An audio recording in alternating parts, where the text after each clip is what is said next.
पहिल्याच प्रयत्नात इतके छान मोमोज होतील असं वाटलं नव्हतं.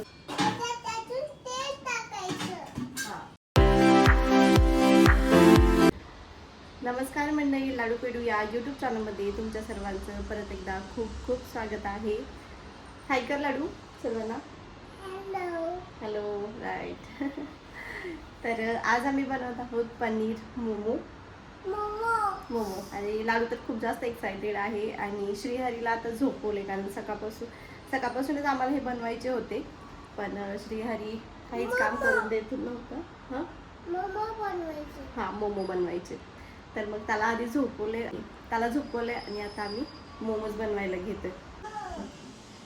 आता इथे आज आम्ही पनीर मोमोज बनवत आहे आणि हे फर्स्ट टाइमच बनवत आहे, त्याच्यामुळे माहित नाही आता हे कसं बनत आहे. चांगले झाले तर व्हिडिओ नक्की शेअर करेन तुमच्यासोबत. शिमला मिरची, कॅप्सिकम. कॅप्सिकम आहे. हो, कॅरेट. तर बऱ्यापैकी इथं मी सगळं घेतलेलं आहे, जे जे साहित्य लागणार आहे ते घेतलेलं आहे. कांदा पण, ते गार्लिक आहे. राहू दे, याच्यातच राहू दे. ऑनियन आहे ते. तर आता आम्ही बनवत आहे पनीर मोमोज आणि त्यासाठी बऱ्यापैकी साहित्य इथं घेतलेले. पनीर, शिमला मिरची, गाजर, कांदा आणि लसूण आणि अद्रक घेतलेले. तर सर्वात आधी इथे मी आता जे आपल्या मोमोजसाठी हे लागणार आहे कणिक मळून घेते. तर इथे मी घेतलेले मैदा पावडर नाही, मैदा. त्याच्यामध्ये थोडंसं मीठ, थोडंसं आपण तेल टाकू. मस्त हे मळून घेते मी आता. मी टाकते, नको तू जास्त होईल तुझ्याकडून. थँक्यू. बस आता मी टाकते. लाडू आमची नेहमी मी काय असं बनवत असेल तर लाडू नेहमी एक्सायटेड असते. आणि दादा झोपला, पण तू नाही झोपली आज. का नाही झोपली? तुला पाहायचं होतं मम्मा कशी बनवते मोमो. झालं आपली मळून झालं. तर इथे झालेलं आहे मळून. हे त्याला साईडला ठेवून घेऊ आपण आणि आता स्टफिंग करायला घेऊ आपण. स्टफिंग. ओके. स्टफिंग. तर मोमोजच्या स्टफिंगसाठी इथे मी गाजर, शिमला मिरची, कांदा घेतला आहे आणि तो मोठा कट करून घेते. नंतर चॉपरमध्ये छान बारीक कट करून घेणार आहे. मोमोजसाठी जे स्टफिंग लागतं ते खूप बारीक असतं, हाताने इतकं बारीक मला कट नाही करता येणार, म्हणून मी इथे चॉपरमध्येच कट करून घेणार आहे. आणि माझ्याकडे इथे इलेक्ट्रॉनिक चॉपर आहे, ते पण मी आज फर्स्ट टाईमच यूज करून बघणार आहे की कसा रिझल्ट आहे. याआधी माझ्याकडे जो मॅन्युअल चॉपर होता त्यानेच मी भाज्या सगळ्या बारीक करायची. तर इथे सर्वात आधी मी लसूण आणि अद्रक बारीक करून घेते.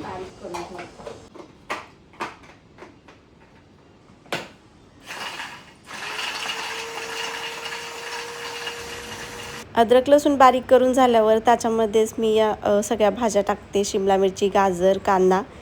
याची क्वांटिटी कमी असल्यामुळे सगळं हे एकत्रच बारीक करून घेते. तर इथे मी कोबी कट करायला विसरले होते, तो सुद्धा कट करून घेतला आणि चॉपरमध्ये तो पण बारीक करून घेते.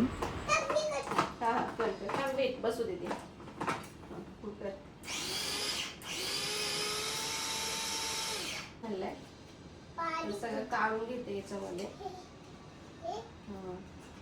ते नंतर कढईमध्ये थोडंसं तेल टाकून 2 मिनिटं चांगलं परतून घेते.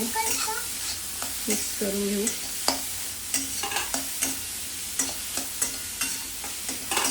पनीर सुद्धा ॲड करून घेते, स्मॅश करून. थोड्याशा तेलामध्ये बारीक केलेल्या सगळ्या भाज्या मी इथे चांगल्या 2-3 मिनटं परतून घेतल्या. त्याच्यामध्ये पनीरसुद्धा ॲड केले. त्याच्यानंतर आपल्याला हवे ते मसाले टाकायचे. मी इथे धने पावडर, जिरे पावडर, गरम मसाला आणि थोडीशी काळी मिरी पावडरसुद्धा टाकलेली आहे आणि मीठसुद्धा.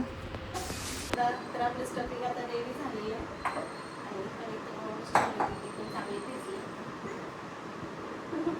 तुला पण लाटायचंय? लगेच पोळपट लागलं बघून लाडू म्हणाली तिला पण लाटायचंय. तर मी थोडंसं पीठ देते तुला त्याच्यावर, म्हणजे लाटता येईल.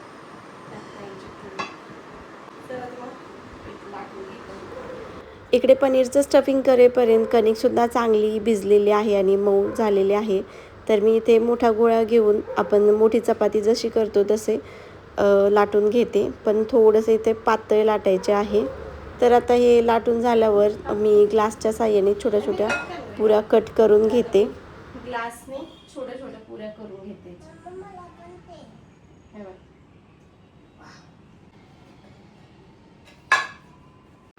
तर इथपर्यंतची प्रोसेस सगळी व्यवस्थित चालली होती. स्टफिंग वगैरे खूप छान झालं होतं. छोट्या छोट्या पुऱ्या पण कट करून घेतल्या होत्या आणि ते म्हणतात ना, कहाणी में ट्विस्ट आ गया, आणि तसंच काहीतरी माझ्यासोबत झालं. आता वेळ होती मोमोजना शेप द्यायची. मी सुद्धा हे मोमोज पहिल्यांदाच बनवत होते, त्याच्यामुळे मला इतकी प्रॅक्टिस नव्हती. मी तसं यूट्यूबला बघितलं होतं की शेप कसा द्यायचा आणि तसा बनवायचा प्रयत्नसुद्धा केला, पण अनफॉर्च्युनेटली तो शेप काही मला जमला नाही. परत ठरवले की ठीक आहे, हा शेप बनवता येत नाही तर आपण दुसरा शेप बनवू, कारण मोमोज वेगवेगळ्या शेपमध्ये असतात. तर मी दुसरा आपला मोदक जसा असतो तसा शेप ट्राय केला, पण ते इतकं काही खास दिसत नव्हतं.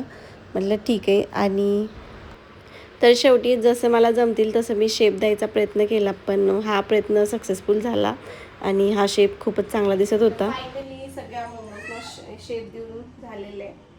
ॲक्च्युली जसा शेप असतो हा, तो काही मला इतकं जमला नाही करायला, म्हणून मला वाटलं मी मोदकसारखे बनवून 2-3 मोदकसारखे बनवले.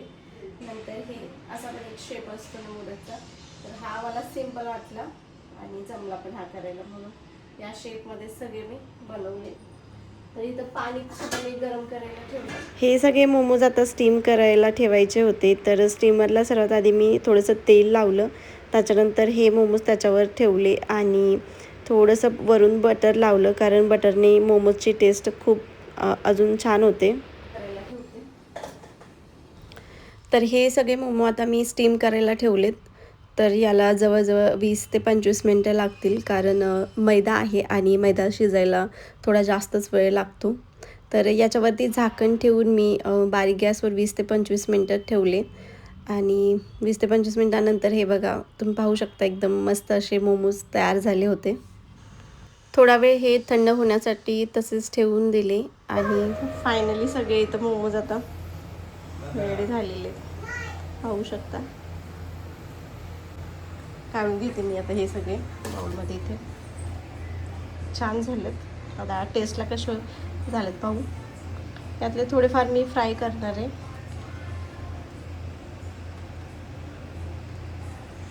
हा छोटा लाडूचे लाडूने बनवले.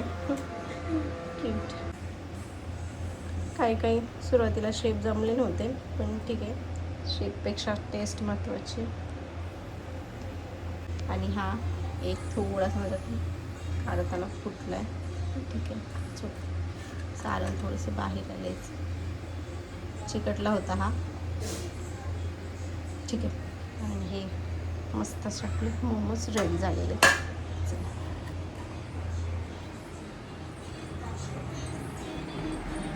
गरमागरम मोमोज लाडूला टेस्ट करायला दिले, पण तसं पण लाडू आणि श्रीहरी मोमोज वगैरे असले प्रकार खात नाहीत, तर माहीत नाही त्यांना आवडेल की नाही. लाडूने थोडासा टेस्ट केला, पण तो काही तिला आवडला नाही. इथे लाडूच्या एक्सप्रेशनवरूनच तुम्हाला समजलं असेल तिला काही हा मोमोज आवडला नाही. पण खरं तर या दोघांना म्हणजे पहिल्यापासूनच हे पदार्थ आवडत नाहीत. मी आता घरी केला होता म्हणून मी थोडा टेस्ट करायला दिला, पण तो पण तिला काही आवडला नाही. पण म्हटलं ठीक आहे, आपण टेस्ट करून बघू. तर मी टेस्ट करायला घेतला आणि खरंच एकदम भारी झाला होता. मस्त झालंय, खूप छान झालंय. तुला काय देऊ गं? मोमोज करताना सर्वात जास्त महत्त्वाचं आहे ते म्हणजे हे स्टफिंग, आणि खरंच हे इतकं छान झालं होतं की मलासुद्धा विश्वास बसत नव्हता की मी हे पहिल्यांदाच बनवले आणि टेस्टला इतकं भारी झालं होतं. जसे रोड साईडला मोमो भेटतात तसे सेम टेस्ट झाली होती आणि मला तर खूप आवडले. पहिल्याच प्रयत्नात इतके छान मोमोज होतील असं वाटलं नव्हतं, पण मोमोज खूप छान झाले होते. फक्त मला त्याचा शेप जमला नाही, बाकी टेस्टला वगैरे खूप छान झाले होते. आणि सुरुवातीला मला असं वाटायचं की मोमोज घरी बनवायचं म्हणजे थोडंसं अवघड असेल, पण तसं बिलकुल नाही. खूप सोपी पद्धत आहे आणि लगेच होतात. 15 ते 20 मिनटात माझे मोमोज बनवून झाले होते. फक्त स्टीम व्हायला बराच वेळ जातो, 20 ते 25 मिनटं स्टीम करायलाच लागली, कारण कोटिंग मैद्याचं असल्यामुळे त्याला शिजायला बराच वेळ जातो. आणि त्यानंतर गरमागरम मोमोज मस्तच लागले. मी फ्राईड पण करणार होते, पण स्टीम केलेले इतके भारी लागले की मग मी फ्राय केले नाही ते. बाकी लाडू आणि श्रीहरी तर कधी मोमोज वगैरे असं काही खात नाही, मग त्यांना काही आवडलेच नाही. लाडूने थोडासा टेस्ट केला पण तिला काही आवडला नाही. श्रीहरीने तर टेस्ट पण नाही केला, कारण त्यांना असले प्रकार नाही आवडत. आणि घरी बनवायला खूप सोपे होते. मी आज फर्स्ट टाईम केले आणि मला आता कॉन्फिडन्स आला की मी नेक्स्ट टाईम शेपसुद्धा चांगला बनवेल. आणि तुम्हाला आजचा ब्लॉग कसा वाटला कमेंटमध्ये नक्की सांगा. व्हिडिओ आवडला असेल तर लाईक, शेअर आणि सबस्क्राईब करायला विसरू नका. भेटू पुढच्या व्हिडिओमध्ये. तोपर्यंत बाय.